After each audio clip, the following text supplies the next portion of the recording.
This time I traveled through time in Tashkent, wandering a medieval madrasa, marveling at Soviet-era metro arts, and soaking in the modern city lights by night. I even paid triple for a night at the bazaar, then walked straight into a construction site and got completely lost. This is my 48 hours in Tashkent. This trip started in London and it was my first time flying with Air Astana. The plane was new, overall service exceeded expectations, and even economy came with an overnight kit. If you don't mind a layover, the value is hard to beat. After a layover in Almaty and over 10 hours of travel, we landed in Tashkent. As always, we checked into a higher Regency here because I'm still working hard to maintain my globalist status for next year. I will make another video for Hyatt Regency Tashkent, so stay tuned if you are interested. I didn't plan much for Tashkent. It's not a tourist destination and I just want to walk around and see where it led me. The city turned out to be greener than I thought, with parks and trees everywhere. Along the way I came across walkers setting up flower displays for an upcoming event.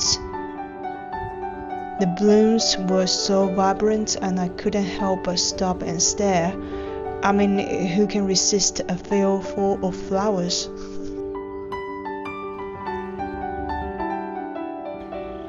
Continuing my walk, I end up at the State Museum of the Timurid, one of Uzbekistan's key cultural institutions established after independence to revive national identity.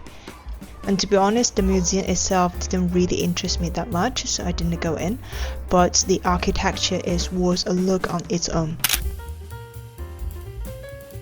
The streets are really quiet here, perhaps because this area is a government district. From Emir Timur Square, I can see the Hotel Uzbekistan, one of the most iconic brutalist buildings in Central Asia from the Soviet era, and continues to dominate the Tashkent skyline. In the center of the square is a statue of Emir Timur on horseback, which will replace a statue of Marx after the Soviet collapse, now serving as a symbol of Uzbek national pride.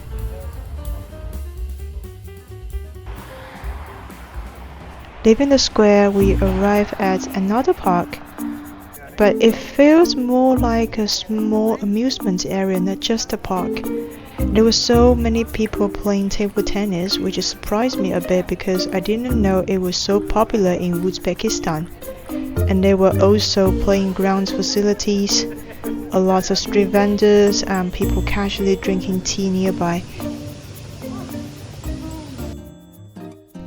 Tashkent has no shortage of restaurants. For the dinner of our first day here, I picked this one from Google Maps. From the outside, it looks small and unassuming. I walked in with low expectations, cause not sure how the food would turn out. But here I ended up having some of the best meals of my entire trip.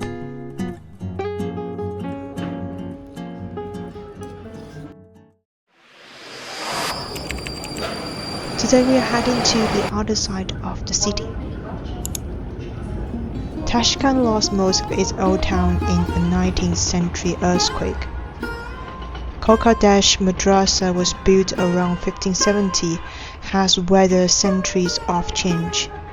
It was also damaged by earthquakes, rebuilt and repurposed multiple times, as a caravanserai, a fortress, even a museum, before returning to its original role as a religious school in the 1990s.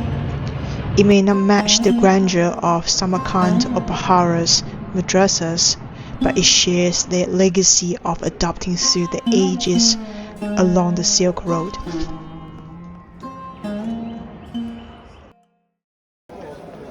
Leaving the madrasa, now we head into Chorsu Bazaar, which is one of Uzbekistan's largest and most vibrant market, frequented by locals and visitors alike. Exploring these vast sections, I am drawn to the bakery area by the aroma of freshly baked naan bread. I was so mesmerized by the baking process and decided to buy one for 10,000 Uzbekistan. And guess what? They typically cost around 3,000 only. I had no idea I was overpaying that much. The vendor was smiling so brightly, and now I know why.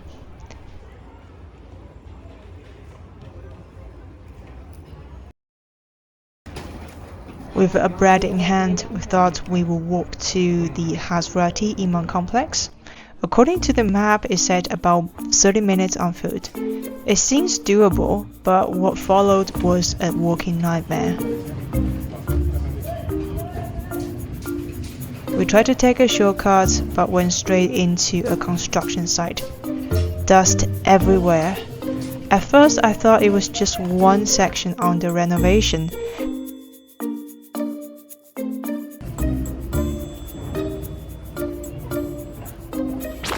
But soon we hit a dead end.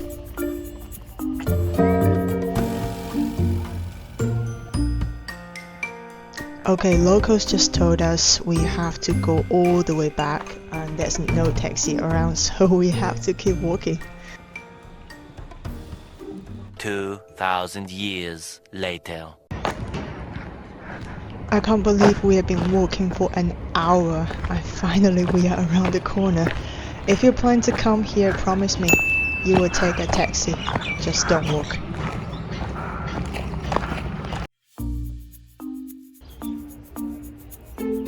So finally we are here, but as you can see, the whole area is under renovation.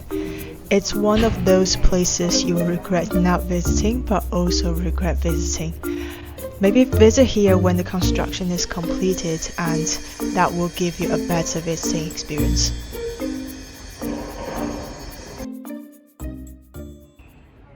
Although the whole area was under renovation, there was still a few madrasas open, and we visited Baroqxon Madrasa.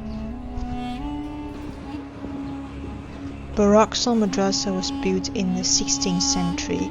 Inside are two mausoleums, and while it was originally a place of religious learning, like many madrasas, its purpose shifted over time. It has been used as a dormitory, a warehouse, and even government offices. Today, it houses small shops tucked beneath centuries-old arches.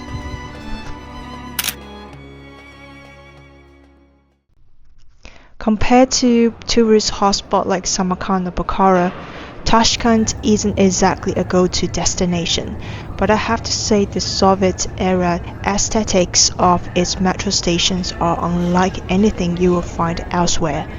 Here the metros isn't just public transport, it's a moving art gallery. Each stop has its own design language. By the way, Tashkent's metro accepts contactless payments. Just tap your credit card or Apple Pay and you are good to go. Named after the legendary Central Asia port, this station is lined with perfectly symmetrical arches and crowned with intricately decorated domes. The walls are adorned with turquoise tile mosaics, each panel telling a different story, no two alike. Here at Patco Station, green, light blue, white and yellow tiles form delicate floral patterns that scratch across the walls. It's a gentle, almost poetic design, understated but lovely. Named after the composer Yunus Rajabi, this station doesn't rely on colorful tiles. Instead, it exudes quiet elegance with bronze lamps and finely carved column base, creating a restrained and classical feel. The highlight at most Kilik McDonald station is a row of elegant crystal chandeliers that cast a soft, dignified glow across the marble platform. There is a solemn beauty to it. like walking through a ceremonial hall. Nicknamed the Cosmonaut Station, this platform is wrapped in blue tiles. Along the walls, portraits of Soviet space heroes look out like silent sentinels. And standing here, it feels like drifting through the cosmos. And when a train rushes by, it's as if a spaceship is about to launch. An arched platform decorated with marble and enamel, Uzbekistan station feels cozy and calm. The ceiling lights, shaped like soft cotton buds, glow warmly overhead like a gentle hush settling over the space. As tourists, of course we had to check out the famous Central Asian Plov Centre. I wasn't quite sure why we had to come this far just for a plate of rice, but judging by the crowd, it's clear people take their plovs very seriously. Locals, tourists, everyone was here. And watching how to make plov up close was also fun.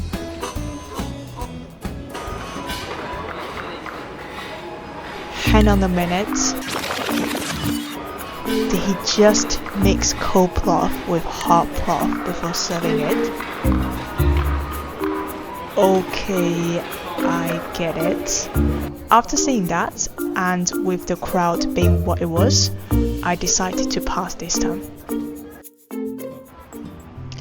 Right next to the Plov Centre is the Tashkent TV Tower, which is the 12th tallest tower in the world.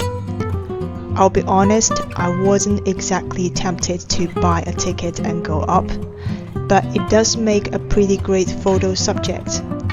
If you go to the nearby park, you can get some very nice wide shots or zoom in for those dramatic close-up. And yeah, I was happy admiring it from the ground. While researching Soviet-era architecture, I came across the Cinema Palace. Completed in 1964, it's considered one of the most iconic examples of Soviet modernism. The building consists of curved, concave walls that formed a full circle. Honestly, it's a little bit weird, but super stylish combination. It seems like they mostly screen local films here, but what really surprised me was the small exhibitions, showcase the history of Uzbek cinema, complete with all props, set design, and costumes from past productions.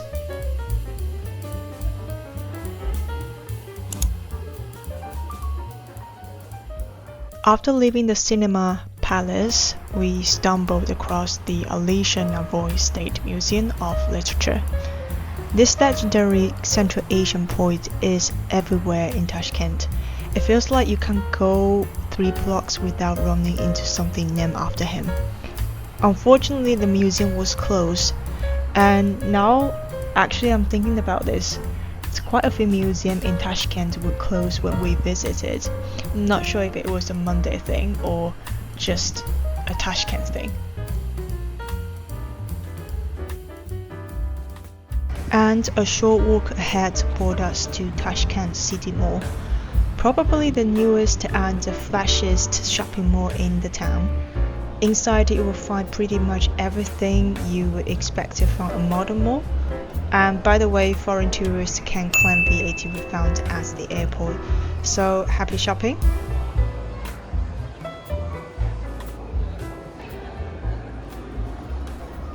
And if you visit, I will recommend coming at night. The mall's facade lights up with a patriotic light show. Think giant Uzbek flags dancing across the walls. The city really knows how to light up its national pride.